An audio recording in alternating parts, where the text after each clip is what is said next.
এইভাবে ভোলা মাছ রান্না করলে যারা ভোলা মাছ খেতে চায় না তারাও আঙুল চেটে পুটে ভোলা মাছের তরকারি দিয়ে এক থালা ভাত খেয়ে নেবে। কি মশলা দিয়ে আজকে স্পেশালভাবে তরকারিটা রান্না করব সেই রেসিপি আজকে শেয়ার করতে চলেছি, তাই পুরো রেসিপি দেখার অনুরোধ রইল। প্রথমেই ভোলা মাছটাকে বাজার থেকে কেটে এনেছে, আমি ভালো করে ধুয়ে পরিষ্কার করে নিয়েছি আর মাছটা খুব সুন্দর করে বাজার থেকে কেটে দিয়েছে। এবার মাছের মধ্যে লবণ আর হলুদ দিয়ে দিয়েছি। লবণ হলুদ দিয়ে মাছটাকে খুব ভালো করে মেখে নেব। আর ভোলা মাছের সাইজটাও কিন্তু ভালোই আছে, পিসগুলো কিন্তু খুব সুন্দর হয়েছে। এরকম পিস দিয়ে কিন্তু বাচ্চারাও কিন্তু ভাত খেতে পারবে। তো দেখো লবণ আর হলুদ খুব ভালো করে মাছের মধ্যে মেখে নেওয়া হয়ে গেছে। এখানে আমি এই মাছটা আলু আর বেগুন দিয়ে রান্না করব, তাই আলু বেগুনও কেটে নিয়েছি।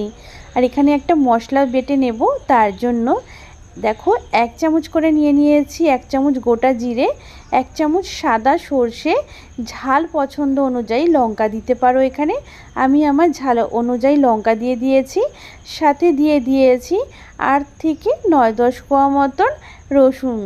এবার এই মশলাগুলোকে সামান্য একটু লবণ দিয়ে দিয়েছি। এবার অল্প অল্প করে জল দিয়ে সুন্দর করে মিহি করে আমি কিন্তু একটা মশলা বেটে নেব। অনেকেই তো অনেকভাবে মাছের ঝোল বাড়িতে রান্না করে খেয়েছো, ভোলা মাছের ঝোল।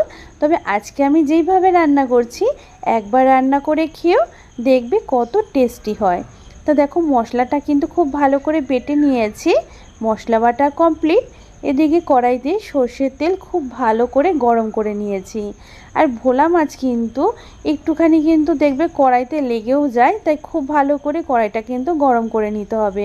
তো দেখো একবার আমি প্রথম ব্যাচের মাছগুলো খুব ভালো করে ভেজে নিয়েছি। এবার পরে আমি 2 টুকরো মাছ ছিল, সেই মাছ 2 টুকরোকেও খুব ভালো করে ভেজে নিলাম। এবার কড়াইতে অনেকটাই তেল ছিল, আমি বেশিটা তেল তুলে রাখলাম। এবার প্রথমে বেগুনগুলোকে হালকা করে একটু ভেজে নেব। তাই বেগুন কিন্তু অনেক তেল টেনে নেয়, তাই প্রথমে আমি অল্প তেলে বেগুনটাকে হালকা করে লবণ ছাড়াই ভেজে নিয়েছি। এবার বেগুন ভাজার পর যেটুকু তেল ছিল সেই তেলে আলুটাকেও কিন্তু আমি একটু লাল করে ভেজে নিয়েছি। আলু ভাজার সময় একটু লবণ দিয়েছিলাম। বাকি যে তেলটুকু তোলা ছিল সেই তেলটুকু আবার দিয়ে দিয়েছি কড়াইতে। এবার এই তেলের মধ্যে দিয়েছি কালো জিরে আর একটা কাঁচা লঙ্কা ফোড়ন। ফোড়ন থেকে সুন্দর গন্ধ বেরোলে দিয়ে দেব বেটে রাখা মশলাটা দিয়ে ভালো করে তেলের মধ্যে এটাকে নেড়ে চেড়ে একটু ভেজে নিতে হবে। তা দেখো এখানে এইভাবেই নেড়ে চেড়ে নেব, যেহেতু এখানে রসুনও দেওয়া আছে, এর একটা যে কাঁচা গন্ধ থাকে সেটা যাতে চলে যায় তার জন্য এটাকে একটু নেড়ে চেড়ে ভেজে নিয়েছি। এরপর মশলাটা যাতে পুড়ে না যায় তার জন্য দিয়ে দিলাম একটু জল, তাহলে কিন্তু মশলাটার পুড়ে যাবে না। পুড়ে গেলে সর্ষেটাও কিন্তু যে একটা স্বাদ আছে সেটা নষ্ট হয়ে যাবে, তাই অল্প একটু জল দিয়ে দিয়েছি। এবার আমি দিয়ে দেব এখানে হলুদ গুঁড়ো দিয়ে দিয়েছি। আর দিয়ে দেব এখানে আমি কাশ্মীরি লাল লঙ্কার গুঁড়ো। ঝালের জন্য তো আমি কাঁচা লঙ্কা ব্যবহার করেছি, আর রঙের জন্য দিয়ে দিলাম কাশ্মীরি লাল লঙ্কার গুঁড়ো। তোমরা চাইলে ঝাল বেশি খেতে পছন্দ করলে এখানে রেড চিলি পাউডারও ব্যবহার করতে পারো। খুব ভালো করে মশলার সাথে নেড়ে চেড়ে কষিয়ে নিয়েছি। যখন তেল ছাড়তে শুরু করবে মশলার থেকে দিয়ে দেব টমেটো। এখানে আমি টমেটোটাকে একটা গ্রেটার দিয়ে গ্রেট করে নিয়েছি, সেই টমেটো বাটা এখানে দিয়ে দিলাম। একটা বড় সাইজের টমেটো নিতে পারো, আমি মাঝারি সাইজের 2টো নিয়েছিলাম। ভালো করে মশলা কষানো হয়ে গেলে দিয়ে দেব ভেজে রাখা আলু। এখানে কিন্তু এখন আমি বেগুনটা দেব না, বেগুনটা দিলে একদম ঘেটে যাবে, যেহেতু বেগুন খুব নরম হয়। তাই প্রথমে আমি আলুর সাথে মশলাটাকে খুব ভালো করে নেড়ে চেড়ে কষিয়ে নেব। তো দেখো খুব ভালো করে মশলাটাকে কষিয়ে নিতে হবে। কষানো হয়ে গেলে তারপর আমি আগে থেকে গরম জল করতে বসিয়ে রেখেছিলাম, সেই গরম জল এখানে আমি দিয়ে দিয়েছি। তোমরা যে যতটা ঝোলটা রাখতে চাও সেই অনুযায়ী এখানে জলটা দিয়ে দেবে।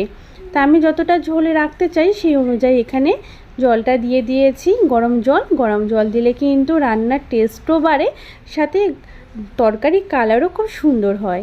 যখন দেখব কিছুক্ষণ পর ঝোলটা খুব সুন্দর ফুটতে শুরু করেছে, তারপর দিয়ে দেব ভেজে রাখা বেগুনগুলো। ভেজে রাখা বেগুনগুলো দিয়েও ভালো করে ঝোলটা ফুটিয়ে নিচ্ছি। আমি কিন্তু কষানোর সময় আর লবণ দিইনি, আর এখন আমি পরিমাণ মতন স্বাদ বুঝে লবণ দিয়ে দিয়েছি। আর তারপর দেখো কিছুক্ষণ ফুটিয়ে নিলে আলুগুলো খুব সুন্দর সেদ্ধ হয়ে গেছে। আলু যেহেতু এখানে সেদ্ধ হয়ে গেছে, এবার আমি ভেজে রাখা ভোলা মাছের টুকরোগুলো দিয়ে দিলাম। মাছের টুকরোগুলো দিয়ে তারপর ভালো করে নেড়ে চেড়ে আর কিছুক্ষণ ফুটিয়ে নেব।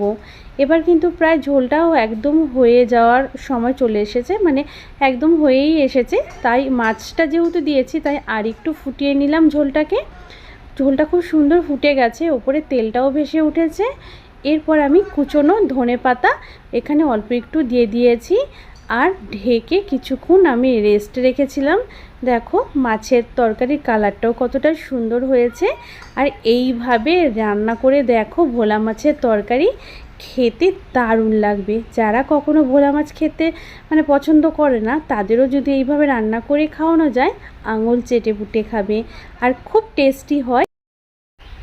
আর আজকে আমার এই ভোলা মাছের ঝোলের তরকারিটা যদি তোমাদের একটুও ভালো লেগে থাকে, তাহলে প্লিজ একটা লাইক করে দিও। রেসিপিটা একটু বেশি বেশি করে আরও নিজেদের বন্ধু ফ্যামিলি বন্ধুর মাঝেও শেয়ার করে দিও, তারাও যাতে এই রেসিপিটা দেখতে পায়। আর প্লিজ একটা লাইকও করে দিও। আর নতুন বন্ধু হয়ে আসলে আমার চ্যানেলটাকে সাবস্ক্রাইব করে নিও, বেল বটনটা অল করে দেবে, যাতে আমি যখনই কোনো নতুন ভিডিও ছাড়ি না কেন সেই ভিডিওর নোটিফিকেশান সবার আগে তোমার কাছে পৌঁছে যাবে আর খুব সহজে ভিডিওগুলো দেখে নিতে পারবে। আবারও নতুন রেসিপির সাথে তোমাদের সাথে আবার দেখা হবে। ততক্ষণ পর্যন্ত